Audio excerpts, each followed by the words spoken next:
Oh. Oh, she's LDS.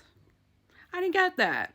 Because I was so appalled by watching a handful of her videos and the way she treats her child that I didn't even get deep enough to realize that this is what's going on. What is that documentary called again? Keep Sweet? Is it Keep Sweet? That talks about how the LDS traffics and exploits children and abuses little boys and all this really good stuff. $600 to tithe.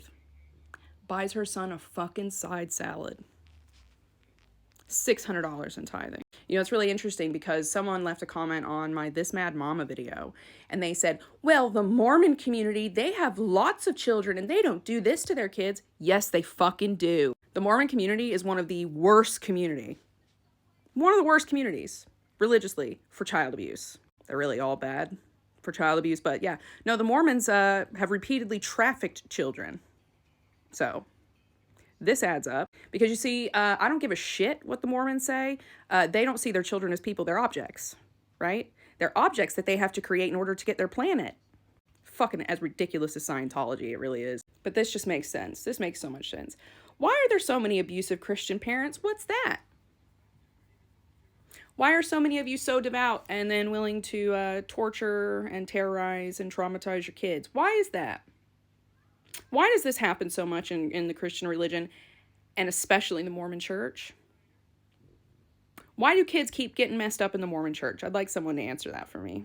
It's also the fucking hypocrisy of this because these people sit here and go, well, I have to tithe to get into heaven and do right by the church. No, you're doing this so that the horrible woman that you sit next to on Sunday tells you what a good person you are. Meanwhile, you're going home and pulling chairs out from underneath your kid so he drops from the counter. You're smacking his hands when he tries to eat. You're starving him on vacations and making videos bragging about it.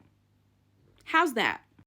I genuinely don't understand how these people in their minds can rationalize the fact that I'm going to tithe, but God's not going to see what I'm doing to my kid at home. Or maybe that's it. Maybe her God does want her to do that to a kid. And why would someone be a part of that? This church is a harbor for criminals, for pedophiles, for child abusers, for the absolute worst and most corrupt religious nuts in America. And I don't give a shit if you don't like to hear that. This church does this over and over and over again. Over and over and over again. It's unacceptable. It's not acceptable.